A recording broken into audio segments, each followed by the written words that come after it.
Hi, I'm Carcino. Oh, let's talk about it. Let's talk about it.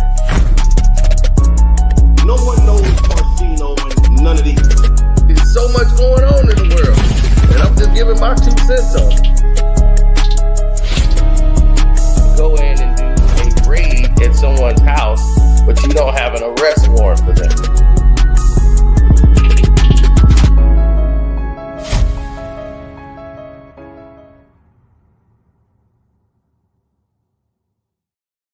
Yo, what's up? What is up, good people? Yes, it's yours truly. Now, we're getting people time enough to get in here.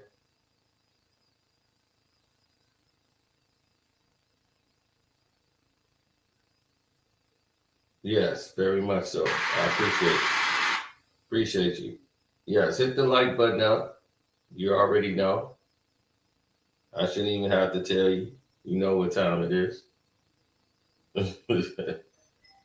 Yes, I'm going there. Dude's like, I know you about to go there. I'm not really gonna have to do too much of anything, to be honest. Like, these kind of things take care of itself. Now, Darvin Ham wanted to give y'all his take about coaching. And he only would sit down to the most trusted people in his circle because Saginaw's very own. Be right, but just wanting to get it right, if that makes sense. A lot of people will stand on an argument and be on the wrong side of it, but the pride and ego won't allow them to relent and submit to the overall formula that is going to take to have success. And one thing that's common, the common denominator in all of those guys, they've embraced the responsibility to be great through their work ethic, through their film study, through understanding the details of the game. Kobe's preparation, LeBron's preparation, guys I played with on the Pistons team, Ben Wallace. I watched Ben Wallace control a whole game, and I think he only probably scored 5 points.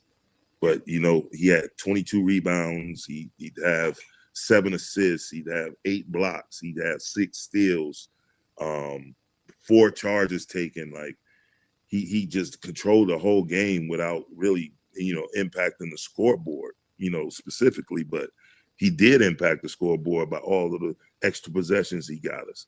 All the extra possessions he got us from steals, from offensive rebounds, all the shots he denied with his blocks.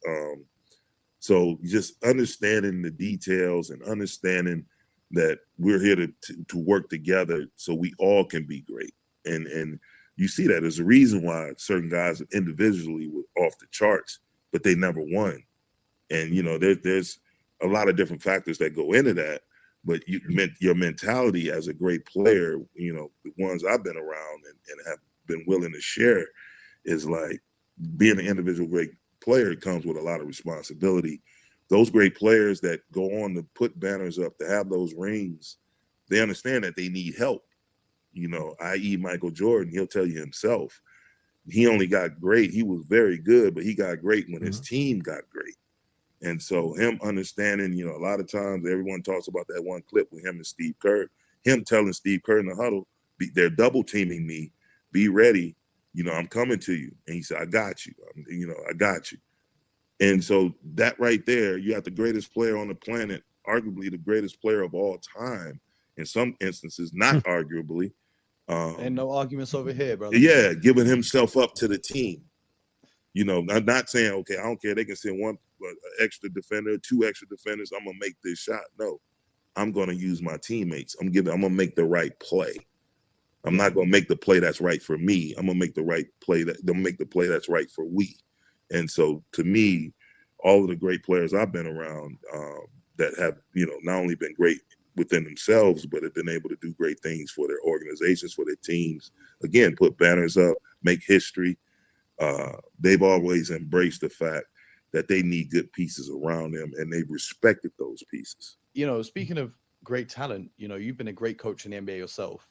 I mentioned a few of your nicknames from when you were a player, but you have a nickname as a coach, Mr. NBA Cup.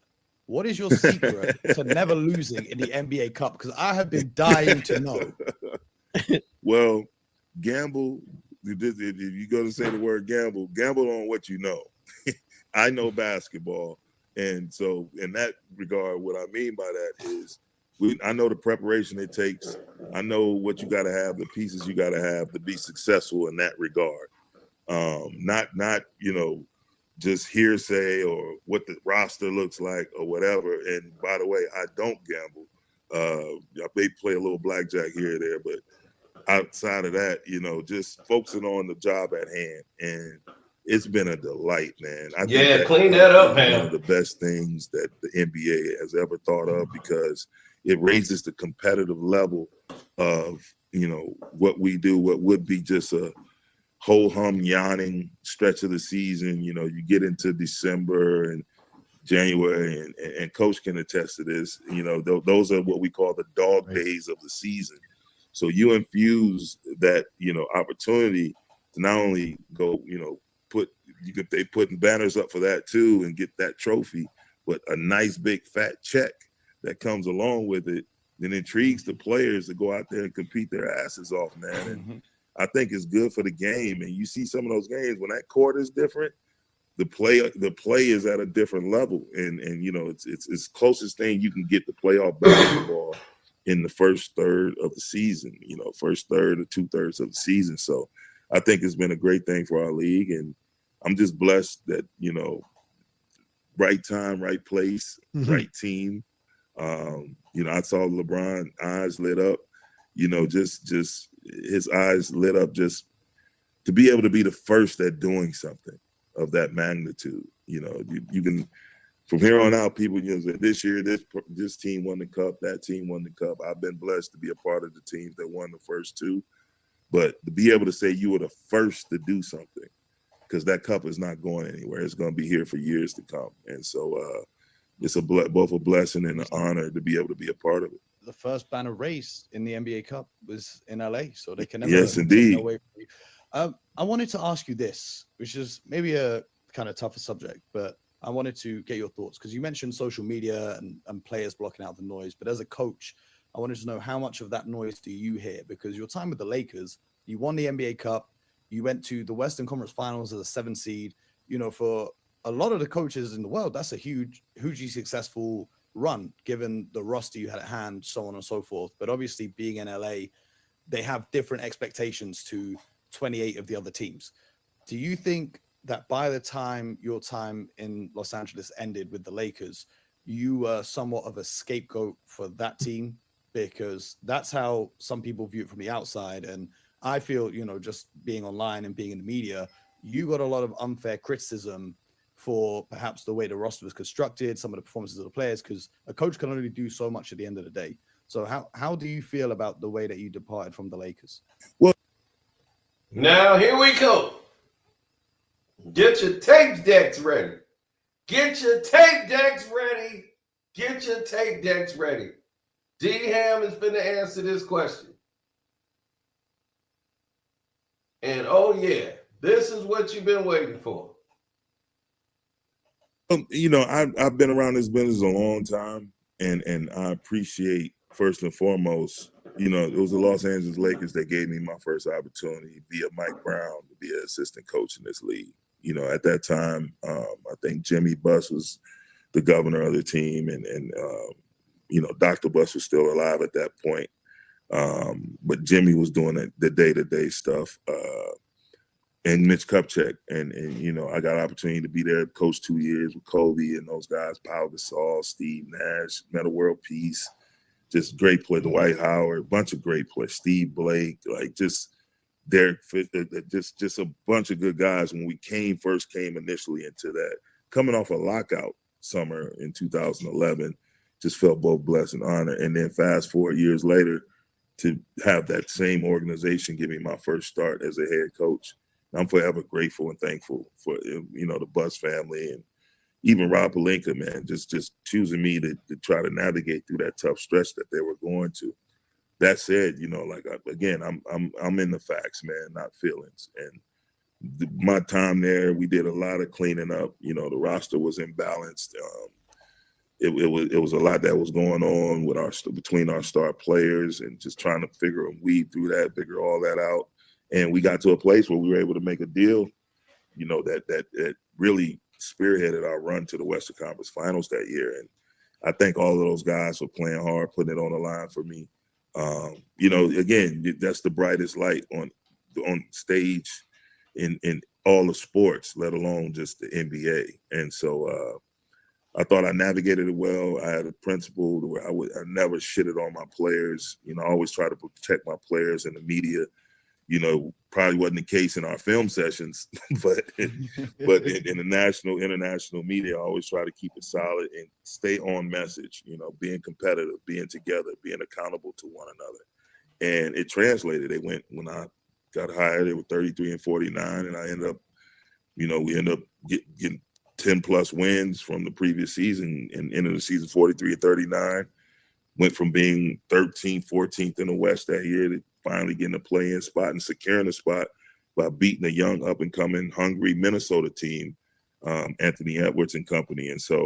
And being able to push through Memphis and beating the defending champs in Golden State, and all those Hall of Famers, Steph, Draymond, Clay, all those guys they had over there, and run into a buzzsaw in Denver who had the player playing the best at the highest level at that time, and still to this day, and Nikola Jokic. So I have no ill will, no regrets. I just wish I had time to see the program come to full fruition, but I thought we laid great groundwork to get them back. They're always going to be the most popular team, but I felt like my staff and we got them back to being legitimate championship contenders.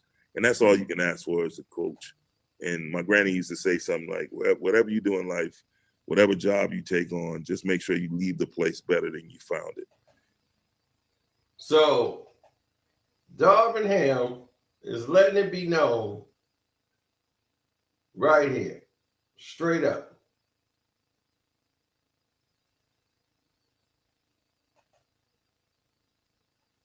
He's letting it be known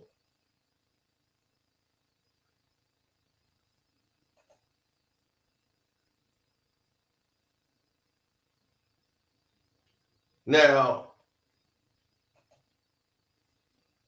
When you see the situation play out and you hear him what he's saying in that film room, and I've always protected my players.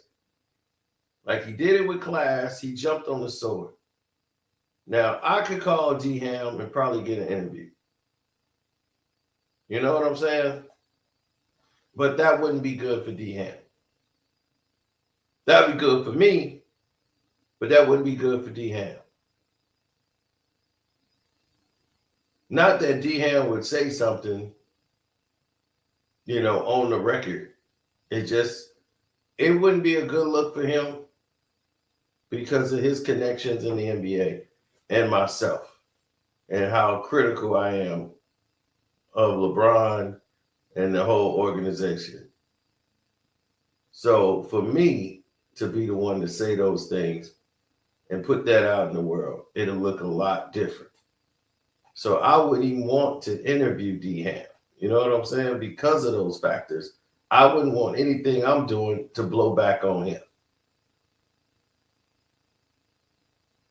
So I would stay clear away and don't let nothing, touch D Ham. So when I was doing me, D Ham was in the clear.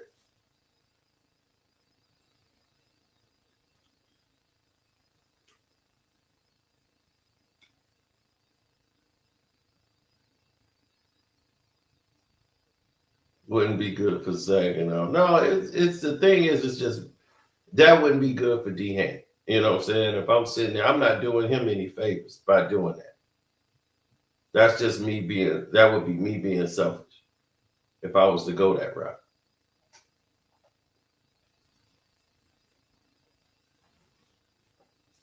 Everybody knows by now D Ham and our family are very close.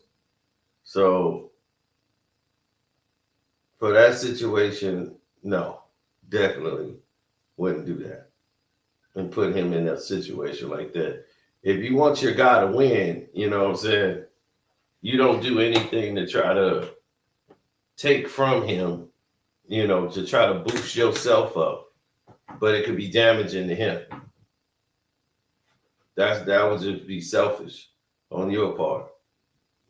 Again, not to say that he would, you know, answer something, but that's just a bad look. Like, what would I look like interviewing Darvin Ham after I just bashed LeBron and the whole Lakers and everything else? Like, Darvin Ham still wants to coach in this league. You know, who knows? He might be asked to go back to coach the Lakers at some other time. You don't want to be on record with the guy that's bashing and knocking down the Lakers and LeBron for what he is. You know, DM know what it is. He's just not going to go on public record and say that. And I felt like I was able to do that in LA. The highest compliment I can call anyone that's in coaching, I once told Pat Riley, I said, Pat, you're going to be a lifer when he was coaching the Lakers. And he said, I'm not going to be like you and Chuck. I'm out of here in a few years. He's 80 plus years old and he's still rolling, man. Right. And you, my friend, are going to be a lifer because of your incredible passion, but your incredible competence and credibility, but most importantly, your ability to connect with young people. So when you become a head coach next, which will be very soon, you keep learning. That's what I love about you, Darvin. You just keep, every experience, you keep getting better. What have you learned about the way the NBA is now that you now will bring to your next head coaching job? I just think the time and the patience, just keeping everybody on the same page and like the togetherness, forcing that will. You know, I inherited some players that had become accustomed to doing things the way they were used to doing them individually, but really making the team being really dead set on making the team understand the importance of togetherness. You know, it's a lot of stuff we do. Once you know this, Coach, you get started with this NBA season, we see each other more than we see our own families. And so the more you can do inside the box and also outside the box, you know, it may be a day where guys thinking you're about to have a kick-ass practice and you take them to go play golf or go to Top Golf or go play flag football. And we used to do that a lot. And you know, I shout out Mike Budenholzer, one of the best basketball minds I've ever been around, one of the best coaches I've ever been around. Got the opportunity to work under him for 9 years, be his lead assistant for 6. He would always do things like that. We always had team dinners. We always went and had team golf outings, team flag football, team softball, just to, you know, build that camaraderie, that togetherness, that bonding that you need, and really be clear, the clarity of people understanding their roles, and tell them it's okay. You know, again, coming from a General Motors family, the guys that, you know, the guys that work on the lights, the tail lights and the headlights are just as important as the guys that work on the engine. You know, the car is running, but the car you have to be able to see where you're going. The windshield has to be intact. You know, the side windows, the rear view windows, like the seats, all of that goes into making a perfect automobile. And so just making guys understand the clarity of how everyone fits into the equation has become more crystal clear to me. And Doc has this saying that you have to, and, you know, I think Pop used to say, get over yourself, but Doc has a saying like, give yourself up to the team. You have to give yourself up to the team. Give yourself up for the team. And it's not a statement that's more true if you're really trying to be successful and furthermore win a championship and make history. Anybody, and one thing I always tell my players, you know, anybody can make money, you know, and money is a big part of our business. That's not lost on me. Guys nowadays have the ability to earn enough money to take care of their family for generations to come, but making history is special too. You know, whether you're here on earth, hopefully you live very long, healthy lives. But if you're not, hey, be able to, for a team or organization, to bring your family in and point up to the sky within the arena and look at a banner or lay out your dedication and your history and your contributions to making a situation special, that trickles down to your family. And so all of that to me is where I start with, again, it's competitiveness, togetherness, and accountability. And I start there with these young players and trying to connect and learn from them and not shun them for thinking a different way than I thought 30 years ago, where the world's not the same as it was 30 years ago. So understanding that first and foremost, it breaks the ice for you being able to get on the same page and connect to do something special. I love that. I have one more question. You talk about camaraderie and teamwork and all of these things that go into the locker room. And oftentimes the media is trying to cast aspersions between teams and players and disrupt what's going on. I remember a while ago when Russell Westbrook left the Lakers, ESPN put out a thing saying he was like a vampire sucking the life out of the locker room. And I thought, who better to ask than the head coach who was in charge, who can actually give clarity on a situation where media has tried to derail a player's career because they didn't like how he fitted with a certain team. What was it like having Russ in that locker room with that group? And, is it true what ESPN and those guys were saying, or can we clear the air here? No, call him out, Dave McMenamin. Call out Dave McMenamin and Clutch Sports for doing the bullshit they did. That was their move. Playing politics behind the damn scenes. We know what it is. We know exactly what it is. But call them out. Don't be afraid to say ESPN and those guys. No. Call out who you say it is. You in the media space. You know who said it. Call it out the way it's supposed to be. How in the world can Ham be trash? How was Darvin Ham trash? And let me guess, you think JJ's better than Darvin Ham? You think JJ's a better coach than Darvin Ham?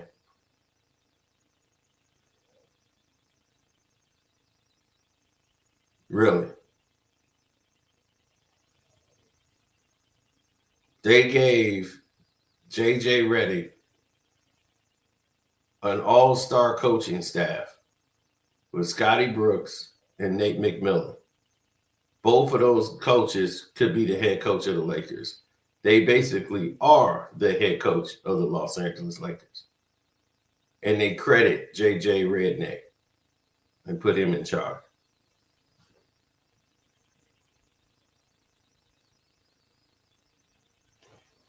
So it's like coach by committee. D. Ham is a good coach, and he knows how to use the right pieces in the right positions. But they just don't give people the right credit and give them their proper etiquette. But let's listen to him talk about Russ and what he had to say about the narratives that they were saying about Russell Westbrook, who never had any of this in OKC. He never had any of this in Washington, Houston, anywhere that he went. He never had this on his head. He got along and played well and performed everywhere he went until he played with the guy who supposedly makes everybody better. Nah, Russ is one of the most professional guys I've ever been around. He keeps himself in shape. That's why he's playing. I think this is his 18th season at the position he plays at. He keeps himself, at a high level in terms of his conditioning and everything. He constantly works on his craft. All of his teammates, if you ask anywhere, wherever he's played, his teammates in every locker room always have nothing but the utmost respect for him and love him. The thing that, as a coach, we're constantly trying to see how we can extract the best possible results out of our group.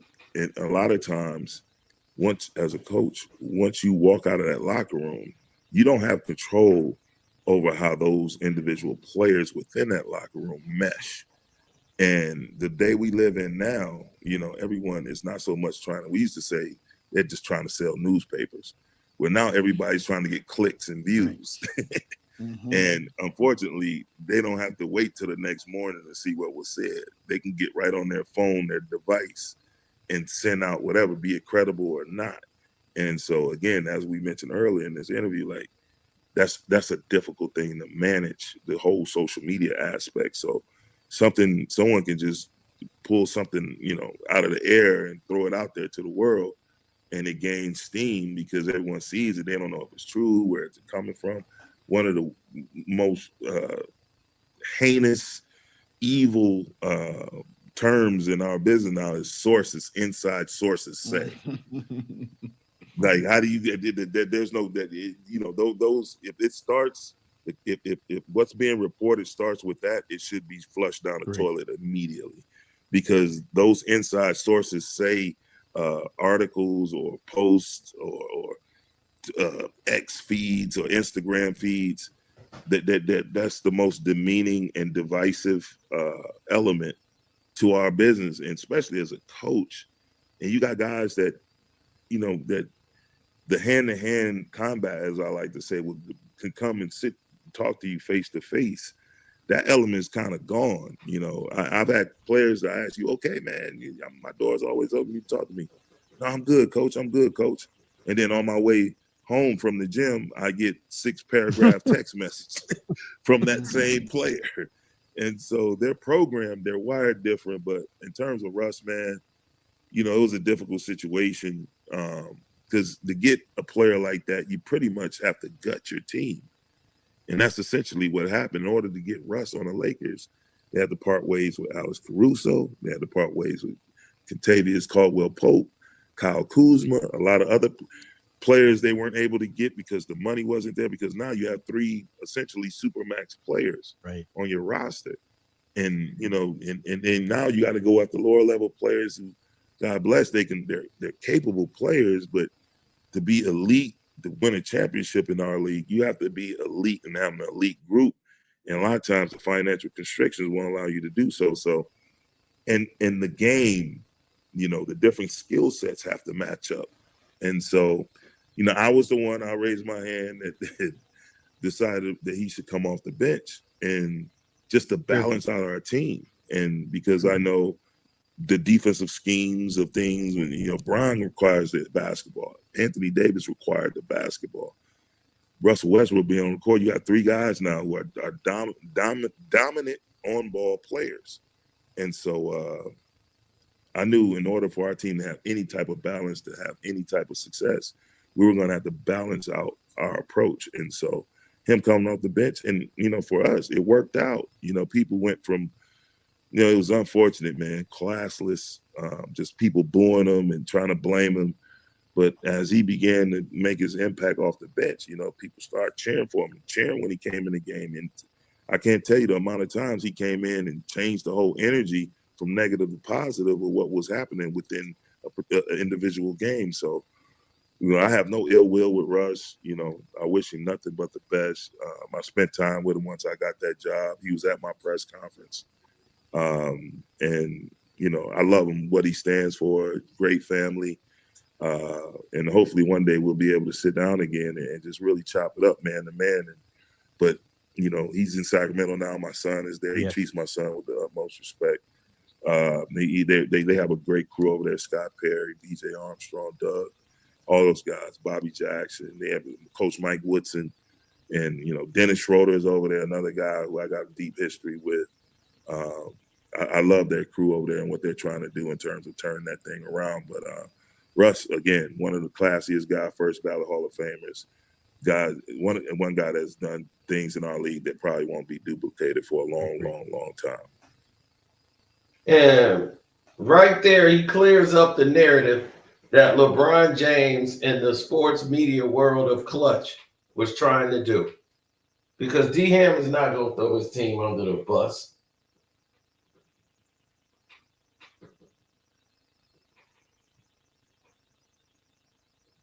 He said, "Where's Ham at now? Passing out Gatorade cups." No, he's with the Milwaukee Bucks, sir. And they won the cup again. So he's a 2-time cup winner. And he's basically coaching the Milwaukee Bucks with Doc Rivers, who brought Darvin Ham in with him.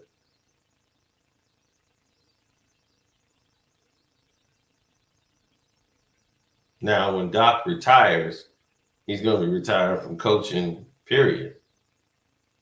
and he's turning it over to Darvin Ham because Darvin is really the coach on the Milwaukee Bucks.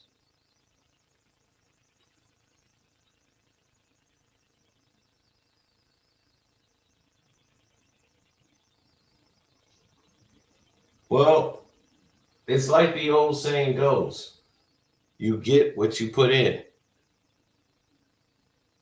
LeBron put the work in, right? So he got what he put in. He put in minimum effort. He got minimum results. But they were 33 wins or 39 wins when Darvin Ham got there. Right? He takes them to the play-in all the way to the Western Conference Finals. His first year, then his second year, they end up going to the first round playoff exit, and then Darvin Ham is let go after signing a 2-year extension. So they got to pay him out of the deal.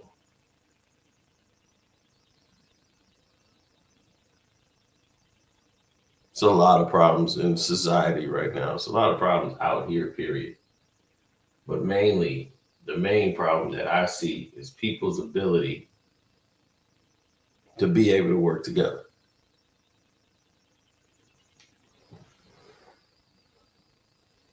That's the thing. LeBron chose D-Ham to come over. The Lakers chose D-Ham, and LeBron was, oh, yeah, I like D-Ham. Like, yeah, that worked. It's not the coach's fault. It's him. But you can't tell a star player they're the problem. And that's the hardest thing you have to do in this league. Is you got to be able to say it's my fault and take it and land on the sword. And don't throw your players under the bus. So the whole time he's got to deal with the infighting of Russ and LeBron and their crew and how phony LeBron is in real life. And Russ never had any idea of all of this stuff until he started playing with LeBron. And then he's around LeBron and get to see how LeBron moves. And once he saw LeBron was a big phony, he wanted nothing to do with it.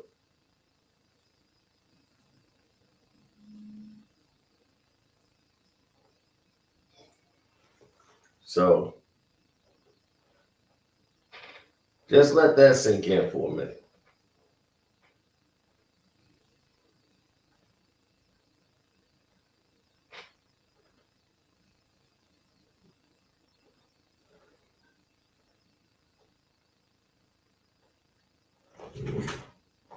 How stupid do you sound? Darvin Ham is a bum, and they got to the Western Conference Finals. They won a play-in tournament. And look at the players that they had. And he was able to get that team to a Western Conference Finals. Then you get rid of him and replace him with JJ Redick. And what happened? You go home in the first round to a lesser team in the Minnesota Timberwolves, losing 5 games. So the common denominator was who?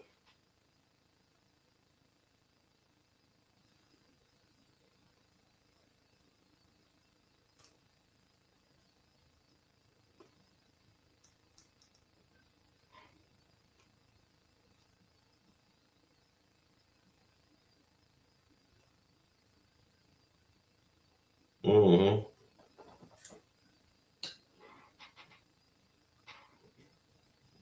That's how society's going to put it. But realistically, we know better. We know what this is. We're all adults. We all know that Darvin Ham didn't get a fair shot. We know that he was expendable. And after the first season, they liked what they saw. They gave him a contract extension.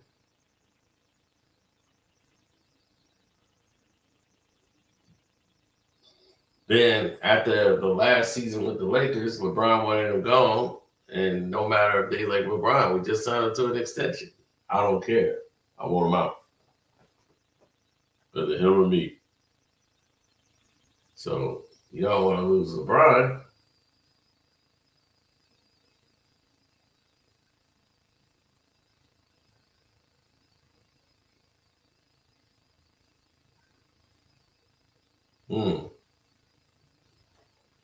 Those narratives never seem to come out to help to benefit anybody.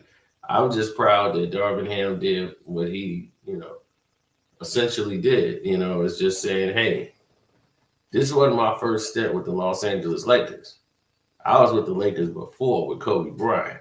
I was coaching Kobe. He didn't seen greatness. He seen what it takes to get there and said, hey, every player, they operate differently. You have to let it be known, like it's, different ways to this.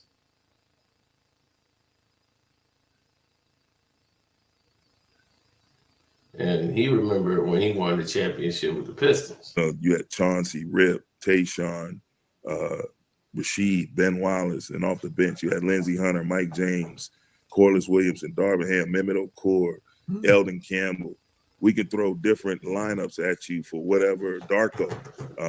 We had different lineups that we can throw at you for anything you presented to us.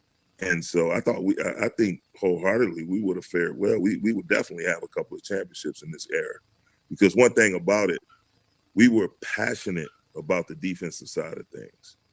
We would have figured out whatever the new rule changes, and you can't do this, you can't do that. And we were synchronized in the sense where we all said, look, we made a decision in the locker room. We're all going to foul. They can't keep calling fouls. So we're all going to put our hands on our opponent. We're going to be tough. We're going to hit people, whether it's setting screens, whether it's boxing out, whether it's, taking fouls and not giving up layups, making people earn what they had to get on the offensive side. Tap. Defense. And offensively, we had 5, 6, 7 guys that can go for 30 on any given night. And so I think we wholeheartedly could have held our own, not just held our own, we could have been elite in this era. I don't know who would ever coach a style of play like that, physical style that would hurt people and knock them over and do things like that. Larry Brown. he must, and Brendan Sir. I think and Darvin Ham. I think we left some of our coaching books in that locker room, and Dumars passed them out to you guys. Joe is the quiet assassin, man. He never said shit, and all he did is just lock you down and guard you, man. He's such an incredible leader by example. And we give you 30. People. You talk about a guy that was the Finals MVP. So Joe wasn't nothing to be played with, man. He was good he was great on both sides of the ball, and we had a bunch of guys that can give you things on both sides of the ball on that team. So yeah, he's some great. The game is in a great place. It's a great basketball being played, but at the end of the day, like that team, the way we defended, like it'd have been, people would have been hard pressed. We held, I think it was 7 straight games holding NBA players, an NBA team under 70 points. And we actually had one game in that midst of where we had a game we played. I think it was Melo's rookie year when he was in Denver, that no one on the team scored in double figures. You can go pull that. I think it was March, sometime in March of 2004. No one on their team scored in double figures. And Denver that year won a top 3 high scoring teams in the league. That's crazy. And so, we were like that. That's crazy. We were like that. As a coach, you try and instill these tough principles into the teams that you're in charge of. How are you finding the transition to coaching with the player's background and now being in those locker rooms? Do you still see that same mentality of being hard-nosed and tough that you did when you were a player yourself, or do you think the mentality of an NBA player has changed over time? That's a great question, Mo, because the climate of our culture has changed. Our society has changed. In my day, growing up I played from 96 to 2005 in the NBA. Played in Spain, played in the Philippines, played in Puerto Rico. But now, it's so many different elements that go into these players. Well, you have to be able to adjust. different techniques and methods that worked when I was coming up in, the early 90s to the mid 2000s. Some of them can be, implemented, but you have to really be aware of the individual player that you're coaching and how that individual fits into the overall group. And by that, I mean, we never had to deal with social media. We never had to deal with, constant round the clock coverage of the scrutiny of you as an individual player, also your team.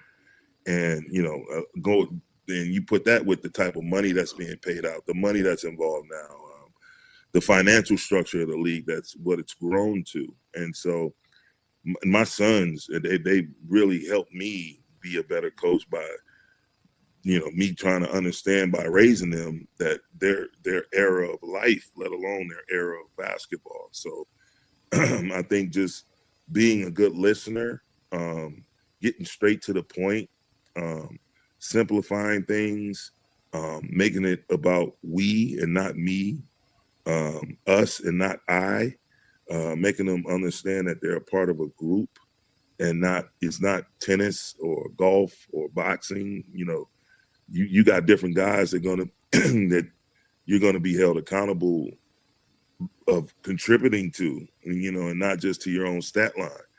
How you have star players and you have players who star in their roles, and everybody.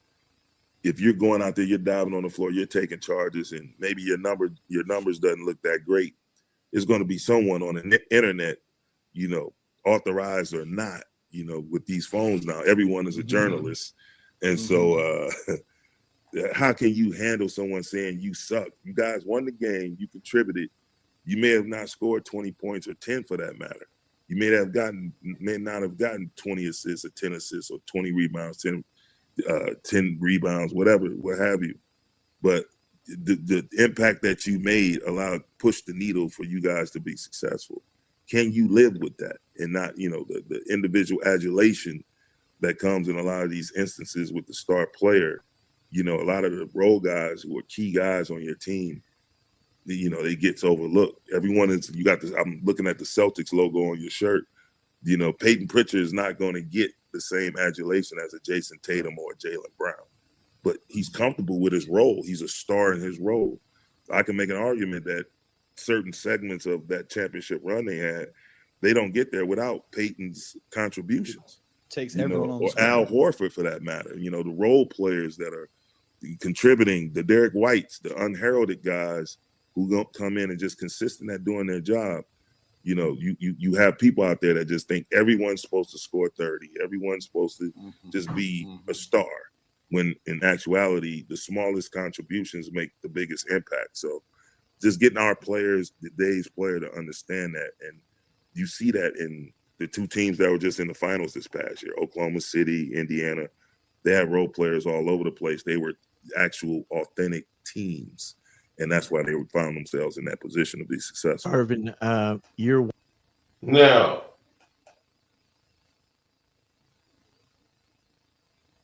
What you just heard was essential.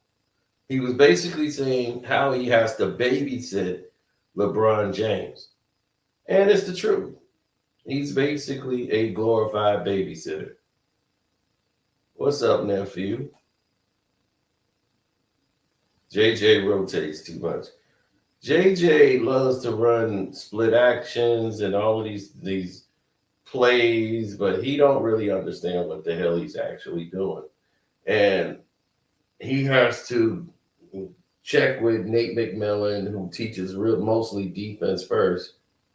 And then you have Scotty Brooks, who's a very good offensive coach with his scheming. But that's all nullified when they're only running like 3 plays the entire game. So it's ridiculous. So